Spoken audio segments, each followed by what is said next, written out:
Hello, everybody. Welcome to Essay Reads. This is the October version. I'm Kristen Abel, one of your lovely hosts, and our other host is...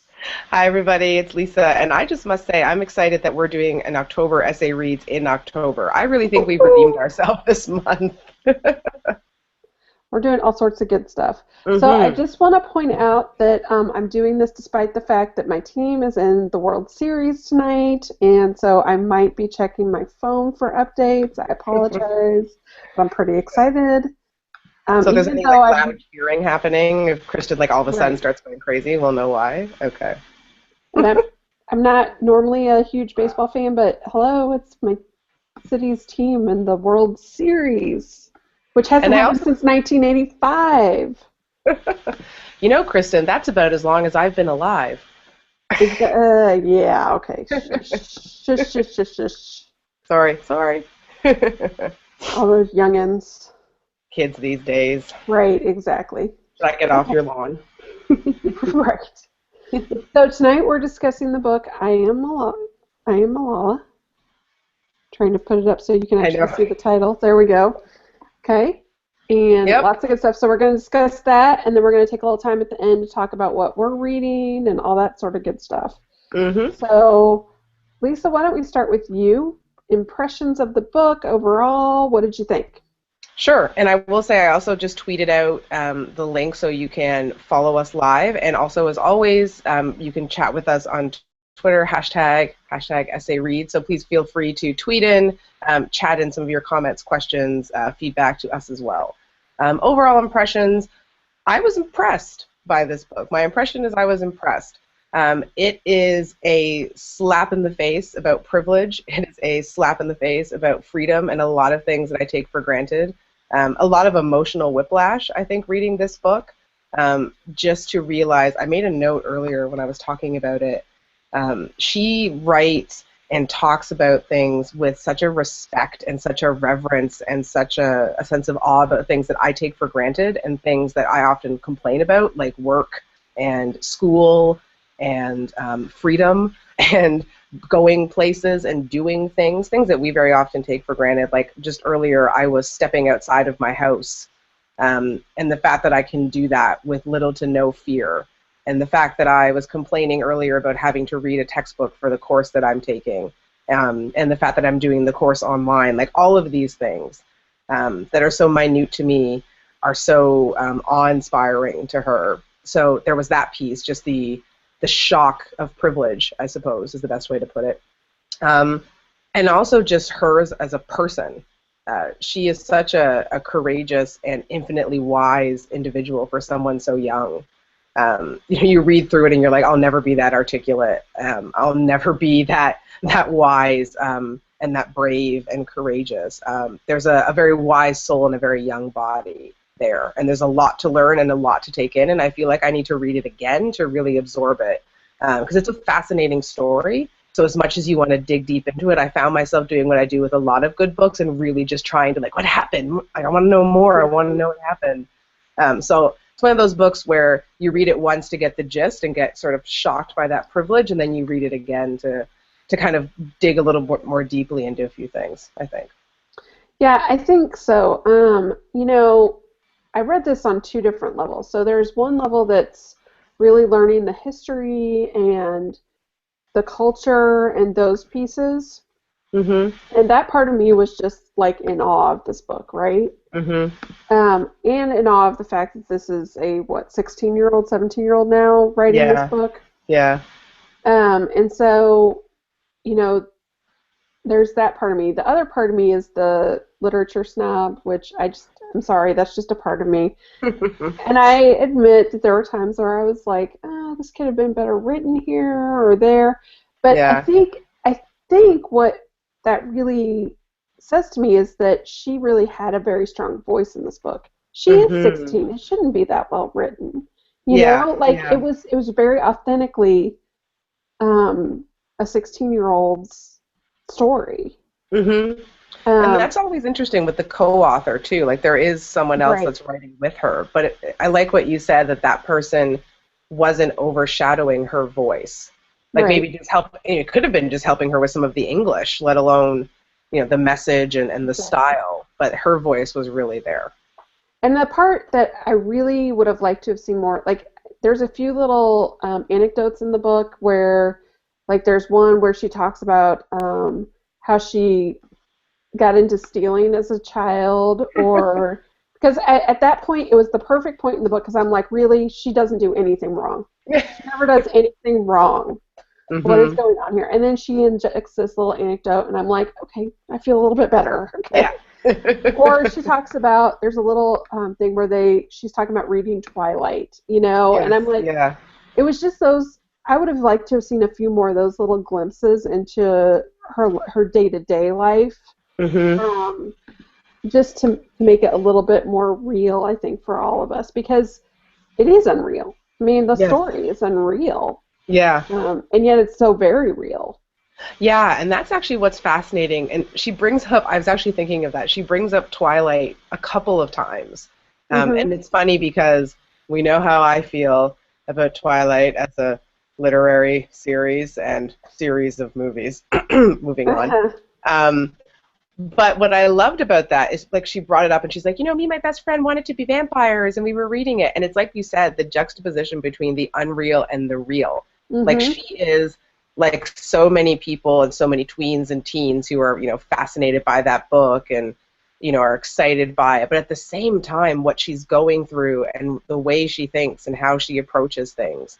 Like, if you compare her to someone who likes Twilight, who lives where you live or where I live, and is in privilege, because there's certainly people who live where you and I live who don't experience that privilege, but to compare and contrast that way, it does make it seem almost surreal. Like, how can someone who, in my conception, who likes Twilight also be going through this? Like, you don't realize, or you don't think to realize, that there are people like this who exist in the world who have that different dichotomy.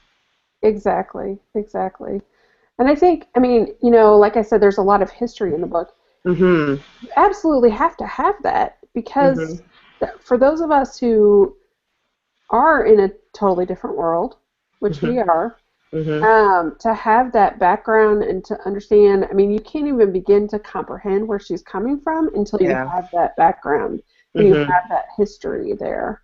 And so that was actually, I mean, if you don't know anything about the Middle East or about Afghanistan, it was an incredible read just for that reason, just for the history alone. I mean, forget her story, which is incredible in itself, but, just for her story alone, it was pretty, or for the history alone, it was actually just a great read just to get that information and understand a little bit better about what conflicts they're facing there.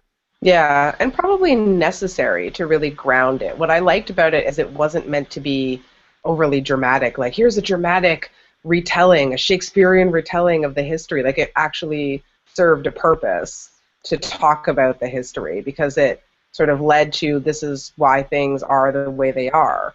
And what's also interesting is she's living a lot of that history, and is humanizing a lot of it, because we have some knowledge here in North America of what goes on over there. We watch the news, we see things in the paper, some stuff filters to us, and again, we can talk about the merits of listening to different types of media and what they tell us and don't tell us and how they tell us things. But she really seems to be, in this book and overall, a way to humanize a lot of what's going on over there. That there are people being affected by it, and that, is atrocious as it is in theory, it's even more atrocious in practice. So it's, hopefully going to bring more and better attention to what is going on over there. Like, there are people affected by.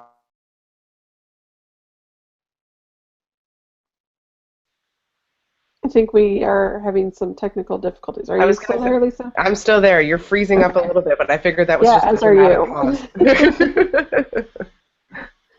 Tonight, for whatever reason, probably because all the interwebs in Kansas City are being used to view the Royals game, but just saying. These pandemonium, and like everybody's just watching the game at the same time. I'm going to blame it all on your end. Like, everybody but you is doing something game related right now. Exactly. One of the things that I think you were just talking about is this. It's like an insider's view to what's going on over there, and after I read the book, I remembered seeing several things because, of course, she won the Nobel Peace Prize recently. And I remember seeing these articles floating around about why she shouldn't have won the Nobel Mm. Peace Prize. And I was really curious. I'm like, okay, I've read the book. She's done a lot. What is the reason behind it? And what I got, the gist of it was, she's already getting so much recognition right now. Mm. And there's all these other people who are doing so much but not getting the recognition, so they're not getting the funding they need, they're not getting the resources they need. That why didn't we give it to them when she's already getting a lot of funding and resources for her causes? So I thought that was kind of interesting. And Yeah. also just the fact that a lot of people from her homeland are against her right now. And Yeah. it's just these messages that are coming out that are against her, and it's not necessarily that they're against her specifically, but they're against the message that she's sharing, which is about women getting education. Yeah, yeah. And that's fascinating as much as it is frightening. Mm-hmm. But again, I always take that with a grain of salt. I mean, of course, my default reaction is, why would you be against that sort of thing? And that's horrible, and how dare you think that way? But again, reading what I also liked about this book is she does present, the other side, if you will. Like, here's why people may believe in this other way of being or this other way of living. And it's, you think about putting yourself in that situation, and if your safety was dependent on this group of people with this belief system, if your livelihood was dependent on them, you may, I don't know, I would probably end up going along with it. I can't say, I don't want to speculate. Right. And it's certainly not a progressive, I suppose, worldview, and it certainly isn't one that I would align with. But again, I wonder how much of that is related to my privilege and what I go through and what I see, and knowing that I've been able to think independently and have access to education like I have, and be able to do what I do here, and not have to worry financially and day to day like people there do. Right. So who's to say that I wouldn't be aligning myself that way if that's what it meant for me? Mm-hmm. Yeah, definitely. Just a lot of really interesting messages in the book, I think. Even for her, a lot of it is, this is not what the Taliban does, is not Muslim. And talking about what that means to be Muslim, and that she actually is Muslim, and what does that mean for her, which is very different than what, this one group here is presenting.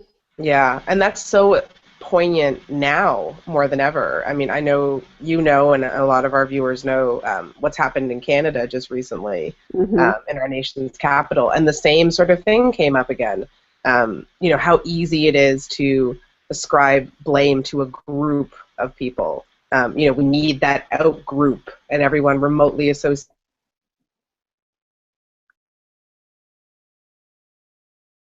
And Going back to reading this book again, or pieces of it to prepare tonight, that she can say, and she's absolutely right, like there are certain people who believe this and think that way, and a small group can tarnish the reputation of an entire culture, an entire country, an entire religion.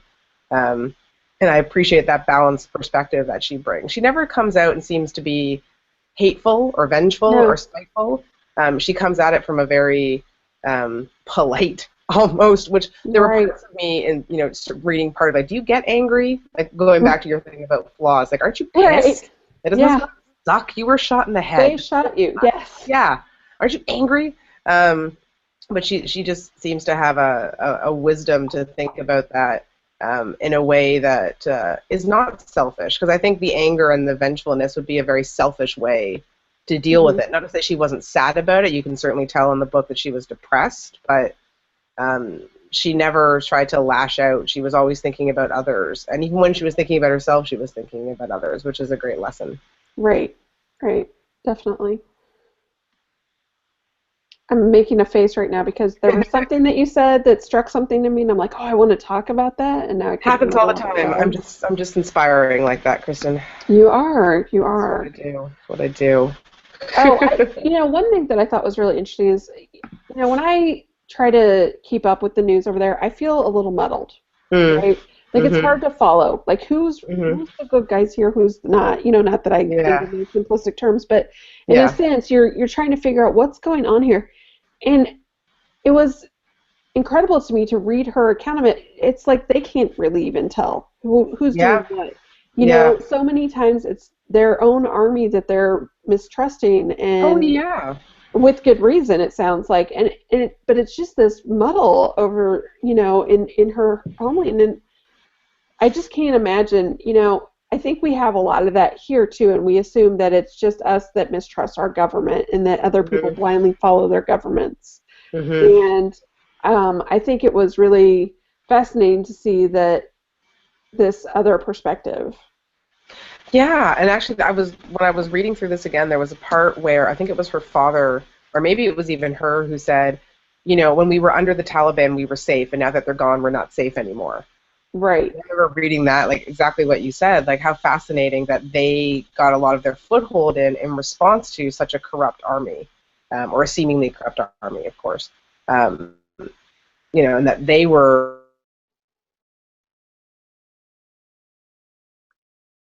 Taliban was. So how do you know? Those lines are just so inexplicably blurred, which is probably why so many people are so quick to blame a group, because that way it's nice and easy. There's a set black and white boundary. Here's the good and here's the bad. No one wants to consider that someone could be both, or a group could be both, or people that you think are good right. or vice versa. That's a bit confrontational. Well, and even thinking about some of the young people that she talks about that have joined the Taliban, and maybe their reasoning behind it is Hmm. actually not. I mean, it might be flawed, but it's not entirely unreasonable, really, when we No, think yeah. about it. And it's very similar to some of the things I think that we try to take into account when we're working with students. That our students may come in with different ideologies than we have, and we really have to take into account all this culture that's behind that. Yeah, and all the What? history that's behind it too, like you were saying. Like, where does that come from? And were they in a position of privilege to be able to make those types of decisions? Right, exactly. Did they need to align with something or be a part of something because they didn't know where they were going to live or where they were going to eat or how safe?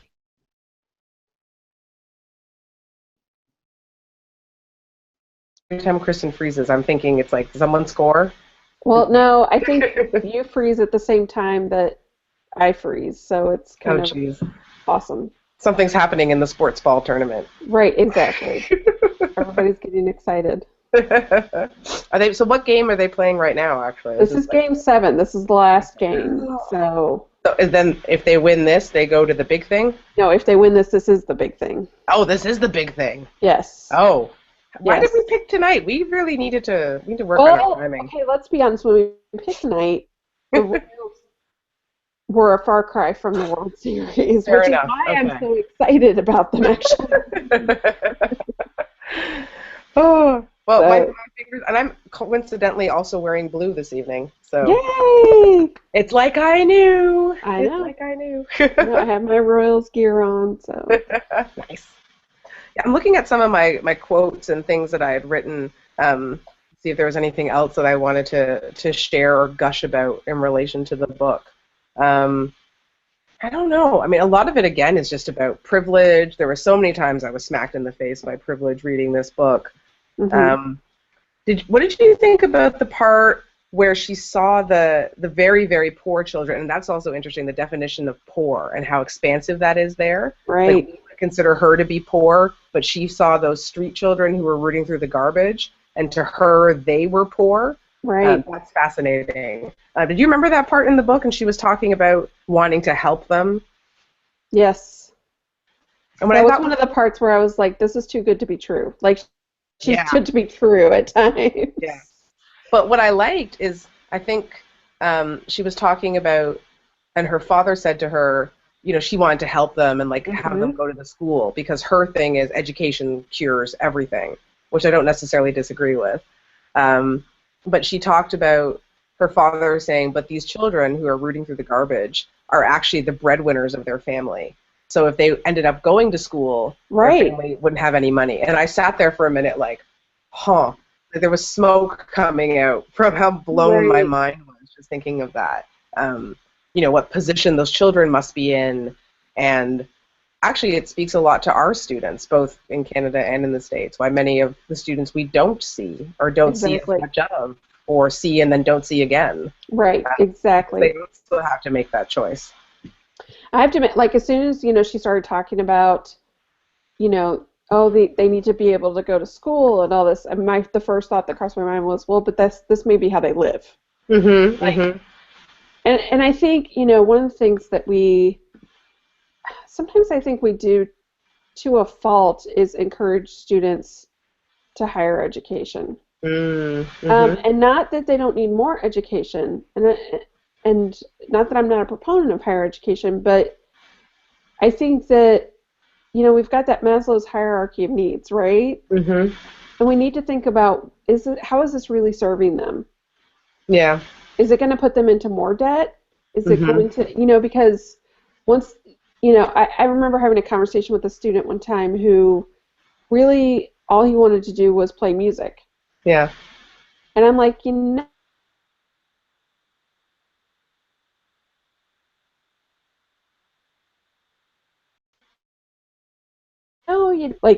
this may not be the best bet for you because you're going to have a lot to Mm-hmm. pay back. Mm-hmm. And so, I mean, if you're looking for other ways to use the fact that you want to play music, like, music therapy or things like that, then yes, this is the path for you. But if Mm-hmm. you're not really looking at that or you're not really sure yet, then maybe taking some time off isn't the worst thing ever.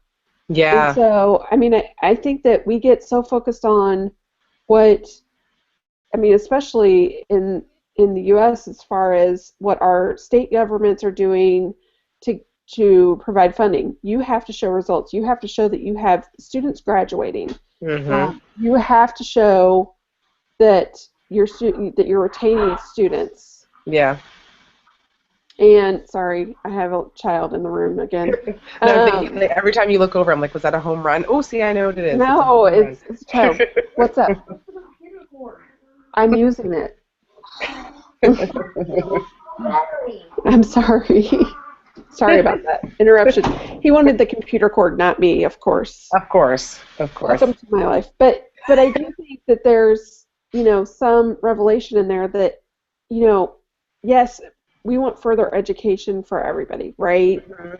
But we need to be realistic about what is actually going to help our students. Yeah. Well, and working in a lot of the colleges that I've worked in here, we run into that same problem all the time. We have so many part-time students because they need to work in order to go to school. But they believe, and many of them are correct, that the education will help them get a better job so they don't have to do that, or a different kind of job. Um, but it's not always the case. And I just found that interesting because there are many breadwinners that I've worked with as students before, students who are the primary breadwinners in their house. And if they stopped going to work, their family also wouldn't eat or also wouldn't have a place to live. So it's really no different. And what that means when, like you said, we push higher education on them or we want them to do more, or especially in our line of work, when we make them do 20,000 extracurricular activities that will look good on their resume, meanwhile they can't do that because they have to go to work. Right. But how are both biting the hand that feeds? You might not need that. You might not, Right. Right. not Right. need higher education in the same way. But you're Yeah. right. Well, and that's really what it comes down to. You may not need it in the same way. It's Hmm. not that we don't want higher education for everybody, because as far as I'm concerned, I wish everybody had access to it, right? Hmm. But I also think we have to look at the reality that it costs a whole hell of a lot to go to college right now. Yeah. And is it, are you going to be in debt for the rest of your life for this? I mean, I I talk to, people who are teachers who went to a private school. They're never going to Hmm. be able to pay off their loans. Oh yeah. And so And I not think just that's part of the reality. yeah, and the financial resources, but also the time resources. Hmm. And I think this book more than ever really talks about the human resources, and not the way we think of human resources with all the paperwork, Right. but the family impact and the global and community impact. Because her going to school and her father building a school, I mean, the impact that has on the community and the family, her brother and sister. Um, what that does to any group, family or otherwise.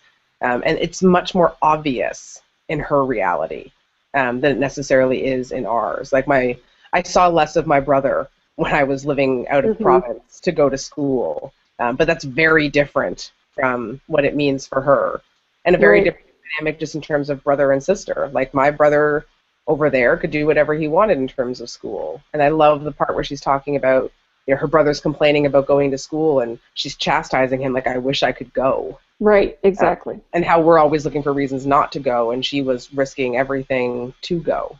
Which is interesting, yeah. Well, and it's that, you want what you can't have. Yeah. In a lot of ways, but yeah, I mean, I think it's very different when you've been restricted from it, and very similar. I mean, we deal with women's rights here on a much different level. I mean, we're looking for equal schooling, right? And so it's not that we aren't fighting for similar things, but they're having to fight at a different level than we are. And I thought about that too, like the fact that you and I, as women who work in education, are discussing this book is also quite fascinating and brings a very different dynamic. Right. That we can have this conversation. Exactly. And that you and I could walk outside and go back to school. I mean, I'm taking a course right now, and it was a matter of, do I have time for it? Not, am I able to leave the house in order to do it? Do I have access to it? And that kind of Maslow hierarchy that you were talking about. But knowing that you and I are representative of the people in part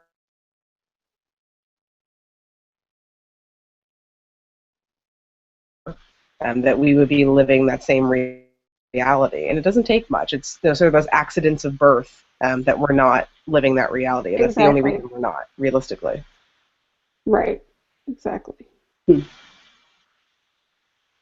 Any other quotes that you pulled from it?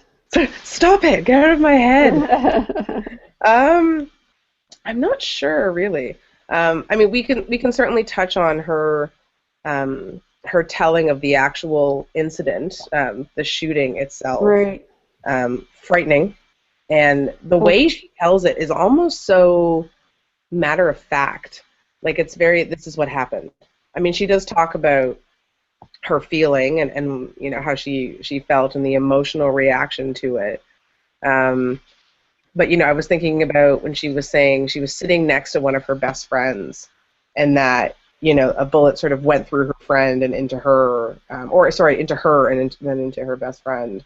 And they have a picture in the book of the bus afterward. And just, again, things you take for granted. Like, how many times have I ridden a bus to school out here? And that's never crossed my mind. Right, of course. Or, just the fact that there was a bus that she could take and how that was a big deal. Right.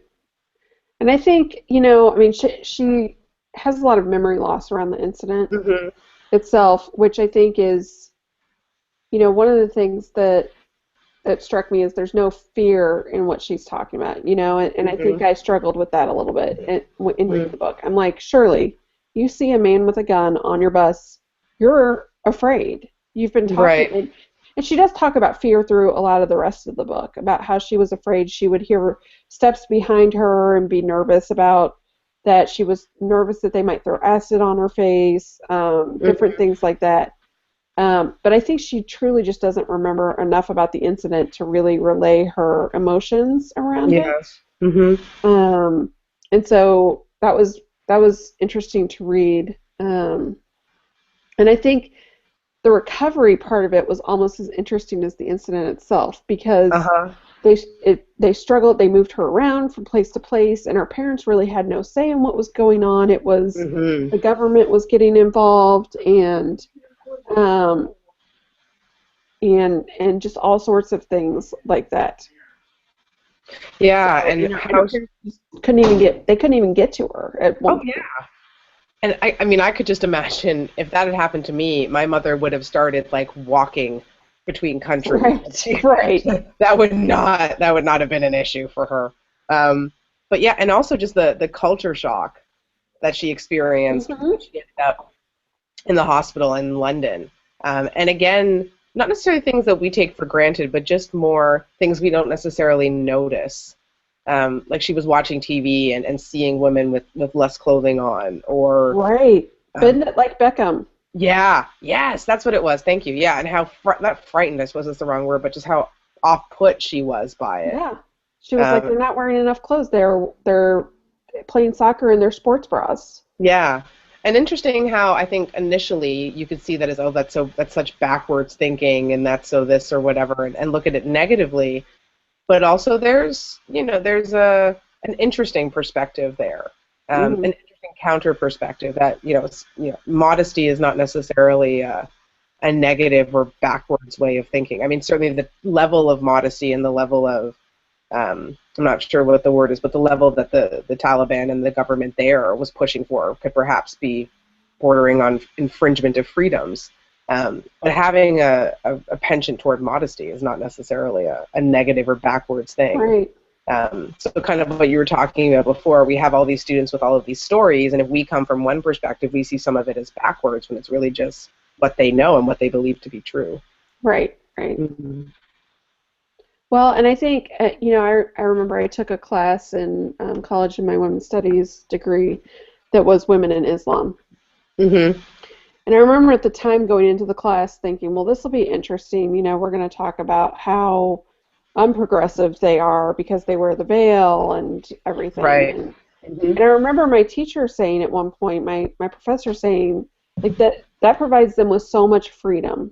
Think about the fact that they don't have to worry about what they look like under that veil because they're not even supposed to be being looked at when they're wearing that veil. I mean, that's the whole point of the veil, is that it's not supposed to be distracting, and and so there's that. I mean, there's the ideal that a lot of feminists propose that's like, it's not on women to cloak themselves or to hide themselves in a way that that distracts men or whatever. But it's not for us to go in and tell them how they should dress or what they should be wearing. And it was just a really interesting thought for me at that time. Of course, I was much younger, and just thinking about that, the fact that, oh wait, there's different kinds of feminism here. Yes. At play. Yeah. And how fascinating for Malala to talk about that opposing viewpoint, that she would see, women in a movie like Bend It Like Beckham and have the same reaction that we would have to women who wear a veil. Exactly. Like, that was another one of those smack in the face, like, oh, different perspectives. Who knew? Right. Different ways of looking at the world. Isn't that why we read? Exactly. Speaking of reading, if there's nothing else, I am really curious about the gigantic stack of books that you showed me right before we went on air. I didn't even show you all of them. It's like a ginormous stack. I've been reading a lot of fiction, mostly because work has been a little stressful lately.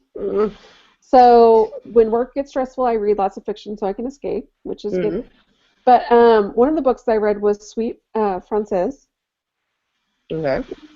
And it's a book written who was actually killed in the Holocaust. And it's actually only 2 chapters of what she meant to be 2 parts of a 5-part book. But the 2 parts, even just by themselves, are incredible. It was so well written. But it talks about, it's actually before, it's when the Germans invade France.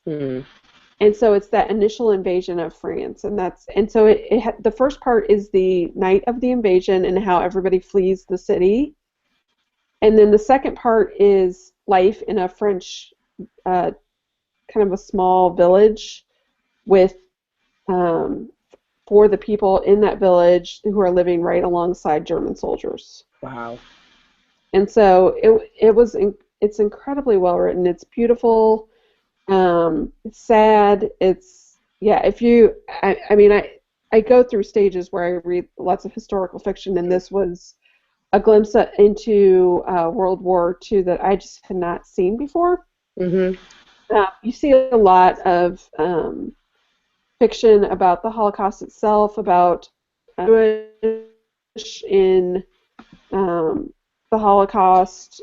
This was just, it was a different side of Germany's invasion, and it was much more about what is it like to be in a country that's being invaded by another country. It wasn't so much focused on being Jewish or anything but German. It was just, what is it like, and when you have to live right alongside those people that invaded you, and they're people, and come to find out that like you have things in common with them, and what does that mean for you? Yeah. So that was really great. Other books that I read, The Cuckoo's Calling, which I recommended to you. Yes. This is actually, it's by Robert Galbraith, who is actually J.K. Rowling. Yeah, it's actually J.K. Rowling, and it's a mystery set in England, of course, and you already said two of my favorite words when it comes to books. I know. I read it and I was like, Lisa, you have to read this. So that was it was just a fun, fanciful mystery, but with good character development. So yeah, I like that. Yeah, exactly. It was a lot of good. There's a really strong main character to it, and the private detective in it is really strong and has a lot of good, rich history and development, which I always appreciate with mysteries. It's almost too easy to write a mystery without that, and so I think when you can add that in and keep the mystery itself rich, that's truly good writing. The Diviners is another book that I read. This is a little supernatural fiction. It's set in 1920s New York. And is there a better time period to write about? I'm not sure, because it's all, and they do a great job with the slang and everything. It's fun to read because of that. Strong female character who kind of goes her own way and does her own thing, and is not afraid of anything, and it's set at a great time period for a woman to be strong and independent, and so that was great. And then I was actually rereading some books. They're part of a young adult series called The Cahill Witch Chronicles. Okay. And so they're written by Jessica Spotswood, and they're really fascinating. They're supposed to be set in like 1870, 1880, but they're set in like this kind of fictional New England, and it centers around this one sister who is a witch. She has two sisters who are also witches, and they are dealing with the Brotherhood, which is this very oppressive group of men who don't believe women should read, don't believe women should be educated. And I feel like I should start pulling out this book. Cool. Right, exactly. So it was a really good kind of combination of things. And so it's these women that are fighting back from that, or trying to find a way to kind of build this underground resistance around it. And, it's got that mystical piece of the witchcraft and such in it, which is just kind of the fun part, but there's some really good messages in it. And just, how the women work together, and how there are men who are part of the Brotherhood who don't necessarily believe in everything that the Brotherhood espouses, and, it was almost a little bit unreal reading it right next to I Am Malala. Yeah, I bet. Because of the messages I'm like, I feel like I'm reading something very familiar right now. So, but it's very good. I'm on the third of those, and I'm not sure how many she's going to write, but so far there's three of them out. Nice. So what are you reading? I have a much smaller stack. The book that's not in front of me, as I alluded to, I'm taking a course right now as part of a certificate in training and development. So I'm currently reading managing performance through training and development, which sounds just as exciting as Ah. I know. I will say I've only started out in one chapter. It's weird to be back in the actual like course reading mindset again. It is interesting Mm-hmm. stuff. I'm looking to really build some more skills and have some more foundational training in training and learning to be a better facilitator. And also in Canada, we have the Canadian Society for Training and Development. So this course and this certificate can help me get to sort of an accreditation through this society. So there's method to my Very cool. madness. Yeah. So good reading, but more of the academic. And in a complete departure from the academic reading, I finally picked up from the guys from The Buried Life, What Do You Want to Do Before You Die? Love Oh, The Buried Life. These guys are so I have cool. not heard of this. So So what is this? um, so as many people know who watch these webinars or follow me on Twitter, and Kristen knows this, I'm all about goal lists. I had my 30 before 30. I have a new list that I haven't shared yet. That's my decade list. Now that I'm 30, I have 10 things I want to do in my 30s and 10 places I want to go in my 30s. I'm trying to be a little more realistic this time. Um, Basically, what the buried life is, these four guys ask themselves that question, what do I want to do before I die? And they actually set out to do it. And MTV picked it up, and it became a series. So they do their own list items, but they also help other people achieve their list items as well. And Oh, cool. they're equal parts inspiring and absolutely hilarious. I mean, they did things like crash the MTV Music Awards, like get on the red carpet, um, Nice. play basketball with the president, that kind of stuff, all sorts of things. And there's some beautiful stories in here. So this is basically some of their stories, but that they did through their list items, as well as them helping other people. And they also got some artists that they know, so people can submit their own things I want to do before I die to them through their website. So they have beautiful like illustrations of all the different list items. So kind of like the Oh, cool. post-script of goals, I guess, in a way. Right. So this one was I want to repay all of the kindness my friends have shown me all their lives, and then the one next to it is I want to be a gypsy. So I mean everything. Before I Wow. die with like a second chance. All kinds of different things. I want to swim in Jello, which I'm like, okay, anonymous person, I'm in. I will totally do that. So this is really cool just for inspiration, and the stories that they share, as I said, equal parts hilarious and heartwarming. So very cool just to That get does sound inspiration. neat. Yeah, for my list, and I'm just fascinated by their story as well. They're just like four guys who said, we're just going to rent a bus and we're just going to travel across the country and do this, and then MTV thought it was cool. There's some beautiful stories of them helping a girl who needed a bionic or a prosthetic arm anyway because she had lost part of her arm, and it's how that story came Oh, wow. about. Yeah, so lots of cool stuff. So that's just a fun read to inspire me if I ever need more list items, because I always need more goals, apparently. Um, Right. Well, don't we all? Apparently. Still reading my Mm. short stories, my Sherlock Holmes short stories. Yay. Conveniently, Kristen will appreciate this. What is the title of this one? Yes, it's called The Red-Headed League, is the story I'm currently reading. And Sweet. I didn't plan this. I didn't plan for me to be reading this while Kristen went all like super fancy red hair. And you can't even tell that I'm in the same league right now because it's up and away. I know. Yes. I can't even do that except with the little flyaway pieces. But of course, I love Arthur Conan Doyle and I love Sherlock Holmes. And the other one, a friend of mine who is much smarter than me, the other Lisa in my life who has a PhD, gave me this book, and I haven't cracked it yet. But it's called The Meaning of Success, and it's Insights from Women at Cambridge. So it's a selection of essays, and Kristen, you'll probably be interested in this too.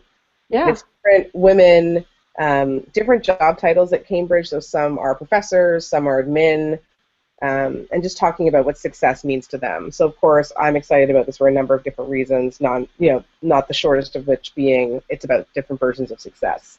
Right. So I will eventually get to that. I'll probably blog about it. I'll probably be tweeting about it when I actually dig it out from the pile of other things that I need to be reading. Luckily, she lives in a different city, so I'm not really on any sort of schedule to get it back to her anytime soon.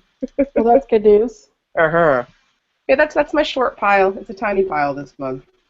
Hey, Sometimes we have those months. Sometimes we have the crazy months like mine where I've been reading everything. Exactly. I have another 3 or 4 books on my pile Of for course you this do. next, yeah, so, Well, maybe we'll pick well, one for the next month because we can yes, like keep it on a exactly. roll and actually do a November essay reads in November. What? That's crazy talk. I do think we should probably try to do one sooner rather than later, though, but just because we have Thanksgiving coming up here in the States. Right, right. See, we've So we already will done want to that. keep that We're in mind. ahead in Canada. We've done I that know. already. As you Yeah. are in many things, yes. Thank you. But yes, we will definitely do one sooner rather than later. We are always thankful for books, no matter what country we live in and when Thanksgiving Indeed. happens.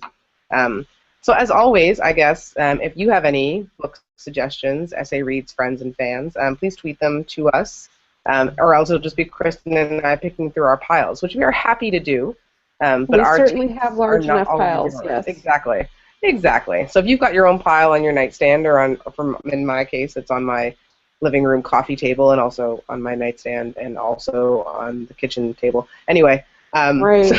any of your stacks, if there's anything you want to read, anything that you've come across, and it can be a book, it can also be a journal article, it can be anything. We certainly do not discriminate in terms of format or length or Right. topic. We'll read it all, as it were.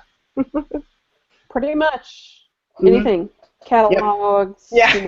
phone Instruction books. manuals. What do you got? What's the Yes, score, please share Kristen? with What's us. the score? Are they winning? I'm not even going to share it. No, they're not winning. Ah, It's sadness right now. It's is very it still sad. I think I early? probably should. It is still early, Okay. so I should probably get off soon so that I can go watch because I'm guessing this is like bad juju or something. Well, they're waiting on you. I mean, they're not going to win anything or do anything dramatic once Obviously, they're right? watching. Well, Well, thank you thanks, for everybody. joining us. Yeah. And keep tweeting at us and let us know what you're reading, what you'd like for us to read. And if you're ever interested in joining us for an actual chat, if you want to be on video with us, we'd love to Hmm. have you. We do love talking to each other. We do love hearing ourselves talk, but we love hearing you talk as well. Exactly. So Yeah. please let us know. Yep. Save Kristen from me if you get the chance. All right. Have a good night, everybody. Have a good night, all. Thank you.